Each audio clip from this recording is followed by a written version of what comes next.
están? Bienvenidos. Seguimos conociendo a más candidatos constituyentes en Aquí se debate. Voy a presentarles de inmediato quiénes van a estar presentes en esta ocasión. Parto saludando a Eduardo Cretón, compite por el distrito 22, es de la UDI, va en la lista de Vamos por Chile. Gracias por acompañarnos. Saludamos también a María José Becerra, compite en el distrito 14, ella es del Partido Socialista y va en la lista del Apruebo. Y además, Alondra Carrillo, compite en el distrito 12, es independiente y va en la lista Voces Constituyentes. ¿Qué tal? ¿Cómo están? Muy bien. Muy bien, muchas gracias. Bueno, partamos conociéndolos y sobre todo escuchando las razones que los llevan a ser candidatos, a ver si tienen la posibilidad de escribir una nueva constitución. Partimos contigo, María José. Gracias. Soy San Bernardina, nieta de Melipillana, hija de la educación pública.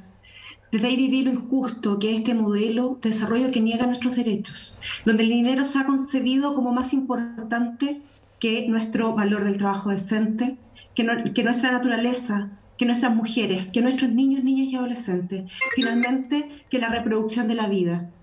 Toda mi vida profesional, como profesora, como docente investigadora, me he dedicado a transformar este modelo injusto y desigual de desarrollo, pero también a trabajar y consolidar un cambio a esta constitución desigual e injusta. Estos cambios tienen que ser ahora, en paz, con democracia, con responsabilidad y ahora. Me honra representar a las provincias de Maipo, Melipilla y Talagante. Soy la única mujer economista candidata a la Convención Constitucional. Perfecto. Escuchamos también a Alondra Carrillo, que nos cuente por qué quiere ser constituyente.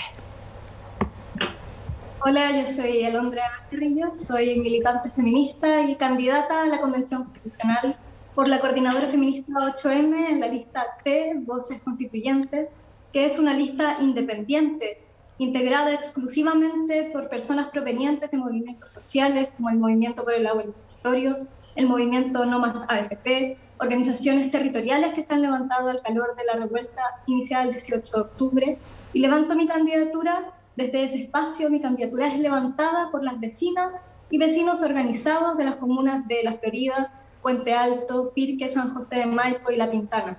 Hemos decidido hacernos parte de este proceso para poder levantar nuestra propia voz y que no sean quienes han administrado en los últimos 30 años la precarización de la vida y que han hecho política en la medida de lo posible, quienes pretendan llevar la voz de los movimientos sociales y de los sectores que nos hemos movilizado para cambiar radicalmente la vida. Fui vocera de la Coordinadora Feminista 8M en los procesos de huelga general feminista entre 2018 y 2020, y es desde el espacio de la Asamblea de Organizaciones Sociales y Territoriales del Distrito 12 que levanto mi candidatura como una vocería de los procesos de organización social que hemos estado construyendo. Ok, Alondra. También le preguntamos entonces a Eduardo Cretón por qué quiere ser constituyente. Bueno, yo me llamo Eduardo Cretón, soy nacido y criado en la provincia de Malleco. Tuve la suerte de poder estudiar Derecho en la Universidad Católica. Ahí fui dirigente estudiantil y también participé activamente de distintas iniciativas sociales como el desafío Levantemos Chile. Hoy día estoy de vuelta en mi región, acá en la provincia de Malleco, en la comuna de Victoria, y quiero ser constituyente por dos cosas. Primero, porque el acuerdo del 15 de noviembre del año 2019, cuando se estaba quemando el país, que hicieron los partidos políticos fue por dos cosas: por la nueva Constitución y por la paz. Bueno, estamos encaminados a escribir la nueva Constitución, pero las personas que somos de la Araucanía sabemos que todavía no se ha cumplido la otra mitad del acuerdo. La violencia en la Araucanía ha llegado a niveles insostenibles. Día a día tenemos que vivir con miedo, atemorizados de ser el próximo que vaya a ser víctima de un atentado terrorista.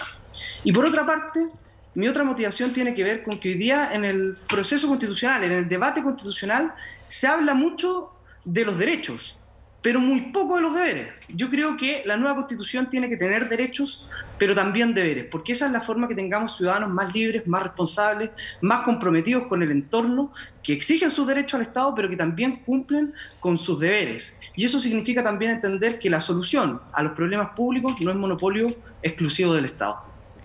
Ok, ya que cada uno nos ha contado sus razones de por qué quieren ser parte de los 155 que van a escribir una nueva constitución, les cuento que nos vamos a ir a una pausa, pero vamos a dejar ya planteada una pregunta con la que vamos a comenzar a conocer sus puntos de vista, que es si es que la vivienda, que es un tema súper contingente, hay situaciones de toma en gran parte de nuestro país, recientemente en el día de hoy, por ejemplo, una situación compleja en la comuna de Renca, ¿el derecho a la vivienda debiese ser también un derecho social consagrado en la Constitución? Vamos a la pausa y al regreso debatimos.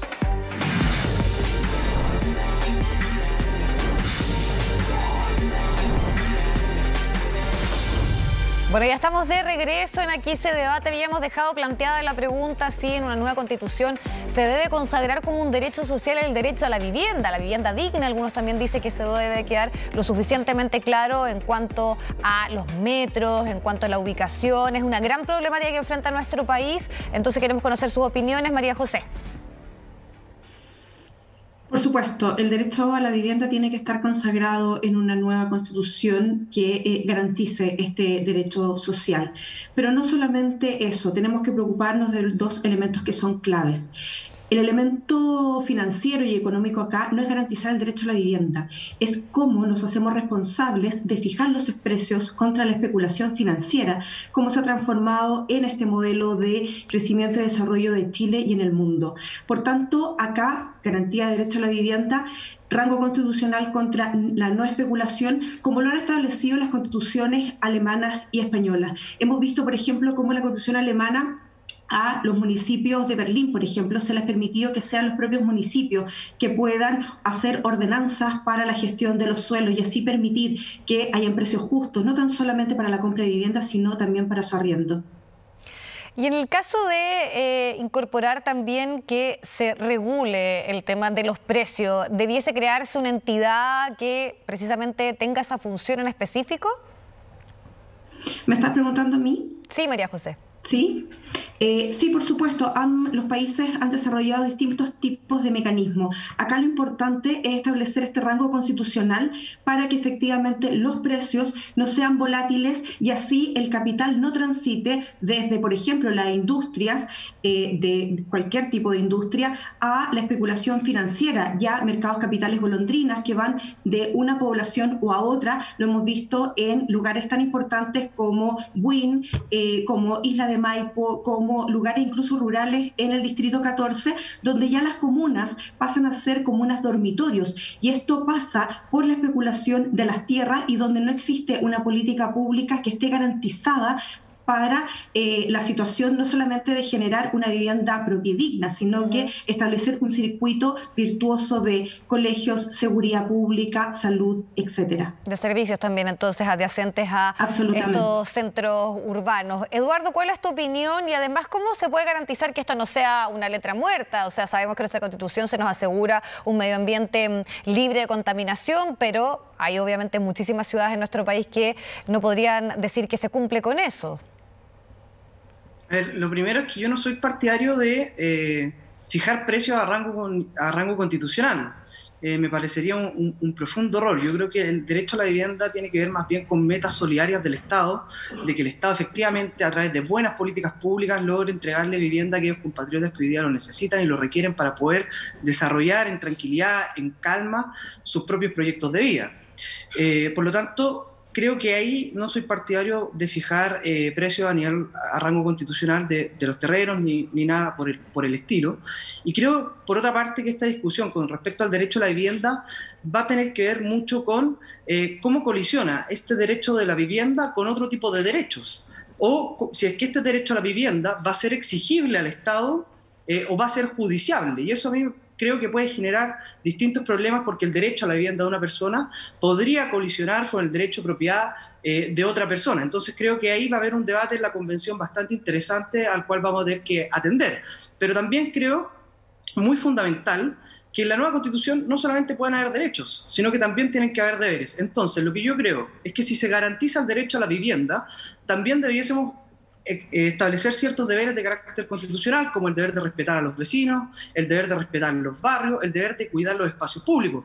A mí no me parece concebible que gente de mi edad vaya y queme Plaza Italia, incendie todo el centro de Santiago y después le toque la puerta al Estado y le exija una serie de derechos. Yo creo que acá tiene que haber un equilibrio entre derechos y deberes por parte de los ciudadanos.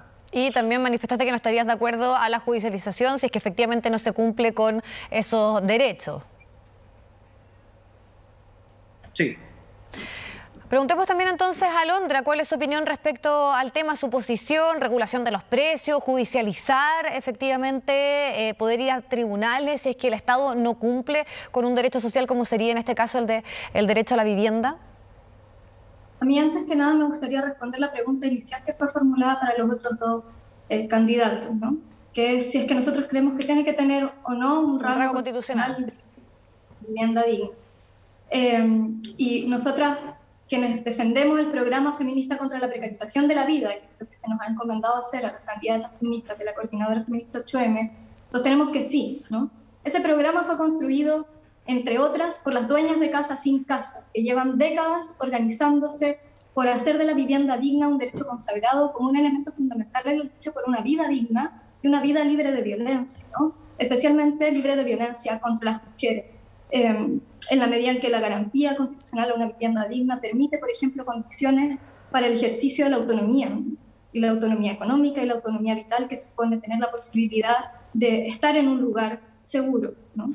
Y respecto de eso, lo que se ha levantado como el programa feminista contra la precarización de la vida incluye, además de la demanda por una vivienda digna como un derecho constitucional, otorgarle esa garantía, el poder enfrentar lo que han sido los efectos de la gestión neoliberal del suelo durante los últimos 30 a 47 años, ¿no? Y ahí una de las demandas que es propia de este programa es la reorganización de un banco de suelos, que los terrenos que han sido entregados a las Fuerzas Armadas y a las iglesias puedan ser recuperados para ponerlos a disposición de los sectores organizados de pobladoras y pobladores, de allegados y de allegadas que llevan décadas esperando la posibilidad de una vivienda digna, ¿no?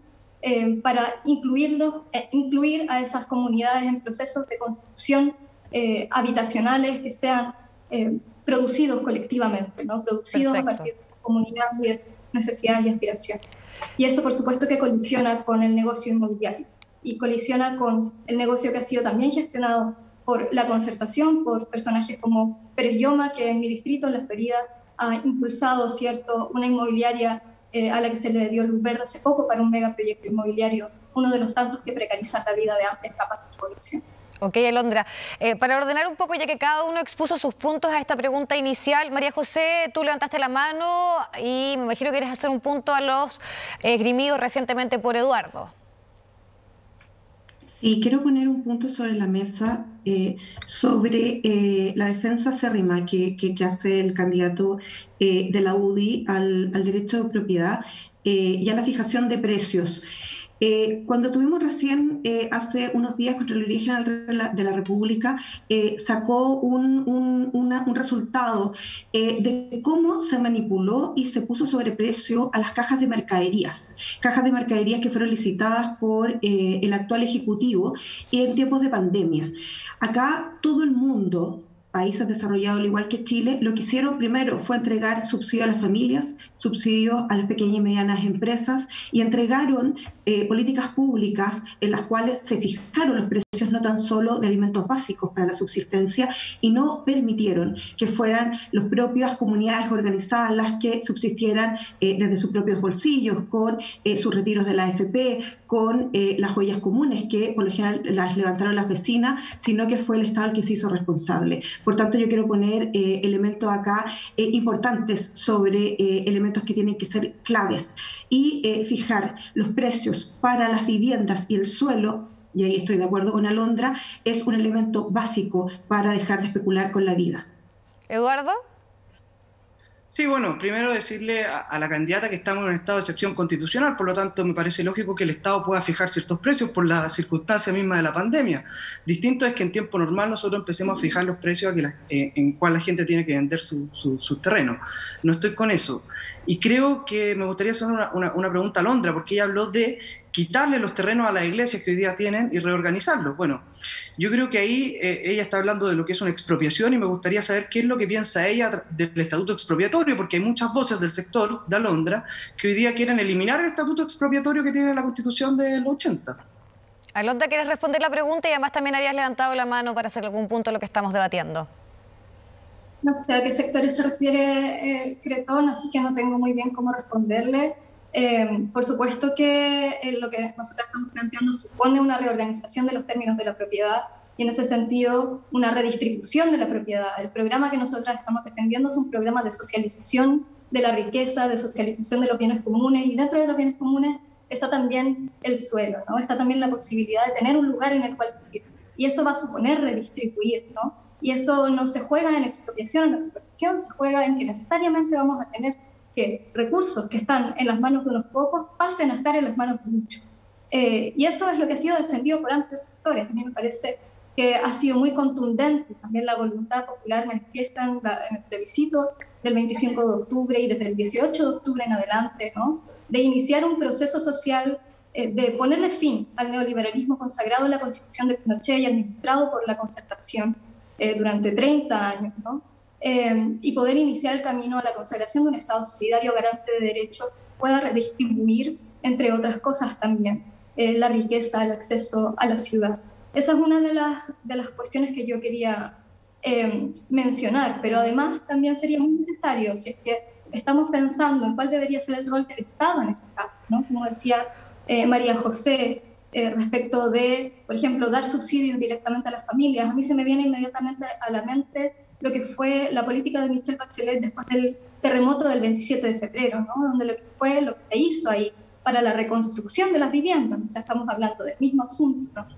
Fue entregar a las personas tarjetas del retail, del mismo retail que se colude para estafar a la gente, del mismo retail que se sostiene sobre trabajo precario. Entonces, lo que yo me pregunto es cómo una fuerza política como la Concertación o la ex-Concertación, la actual nueva mayoría, lo va a hacer para proponer a la población cambios que en 30 años no hicieron y gestiones contra el neoliberalismo durante 30 años no se llevaron adelante, especialmente en materia de vivienda. María José, ¿quieres responder al punto que acaba de plantear Alondra?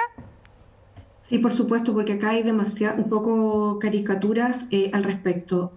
Nuestro programa no significa ni expropiar la casa de nadie como ni ningún espacio común, como lo señala Alondra, pero tampoco es la defensa acérrima y este miedo de la expropiación que lo plantea Eduardo. Cuando nosotros queremos avanzar en un Estado social y democrático de derecho, significa que hay que no se nos puede quitar a las familias chilenas, las familias esforzadas, el derecho a una vivienda digna con políticas públicas que vayan asociados para el desarrollo de esa vida. Lo hemos visto cómo han crecido las poblaciones y los campamentos en San Bernardo, hemos visto cómo han crecido las poblaciones y los campamentos también en Talarante. Por tanto, hay que dejar las caricaturas. Cuando Alondra me dice por qué no se hizo estas políticas en 30 años, espero que te responda Alondra, estamos en una discusión constitucional. Acá este modelo de desarrollo económico, de acumulación y crecimiento para Chile se basa en una constitución que es justa y desigual y que generó una constitución económica. Esa constitución económica no se ha tocado desde 1980. Solo una vez se tocó, que fue el año pasado en pandemia, y fue esta moción que sale para el Banco Central y la política monetaria para enfrentar la crisis. Okay, por tanto, acá... Ok, me quedo ahí. Sí, porque para distribuir ahí bien los tiempos nos queda poco. Eduardo y después Alondra. Eduardo, querías hacer un punto, lo planteado recientemente por María José. Te escuchamos. Primero, señalar que la Constitución del 80 fue varias veces reformada. No nos ha tocado una sola vez, fue varias veces reformada la Constitución. No económicamente, perdón. El 89, Hable de la economía.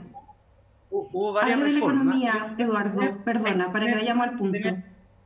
Lo que pasa es que hay que tener cuidado también con el tono de redistribucionista que tienen hoy día las candidatas, porque cuando uno redistribuye o le entrega al Estado todo el poder para fijar los precios, lo que hace es quitarle a uno y darle a otro a través de la fuerza. Yo creo que acá lo que nosotros tenemos que entender es que Chile tiene que avanzar hacia un modelo en el cual nosotros nos hagamos responsables de los problemas de manera colaborativa, en donde el Estado haga esfuerzos por aquellos que son más vulnerables, de calidad en materia de ciertos derechos, pero que también entendamos que el resto de la sociedad puede colaborar a la solución de los problemas públicos. Y a mí también me preocupa mucho el tema refundacional o el discurso refundacional con el que habla José y Alondra, porque yo no creo que se haya hecho todo mal durante estos 30 años. Hoy día parece que todo lo que pasó durante estos 30 años se hizo mal.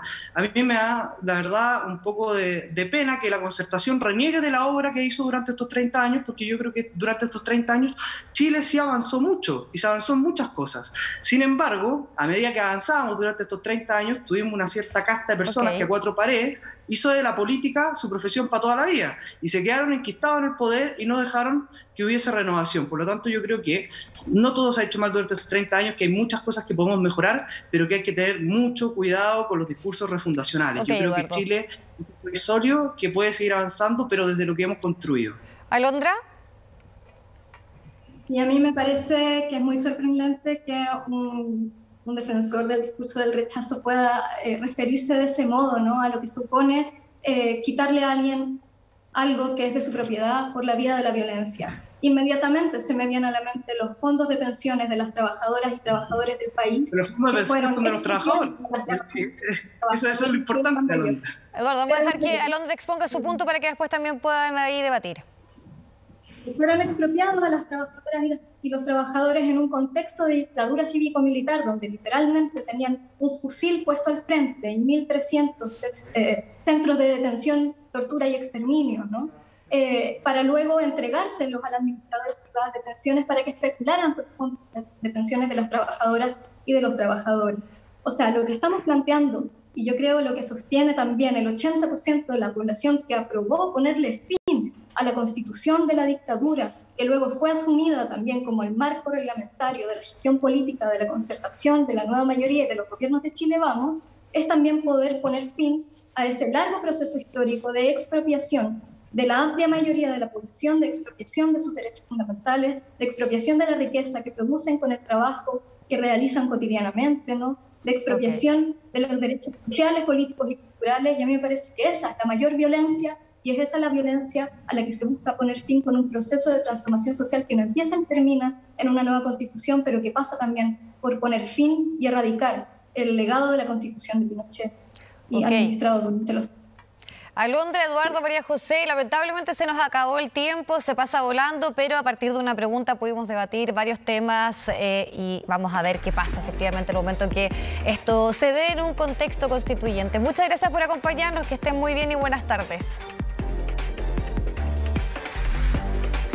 Bueno, así hemos llegado al final de XDebate. Lo invitamos como siempre a seguir en nuestra sintonía. Ya viene Hoy es Noticia.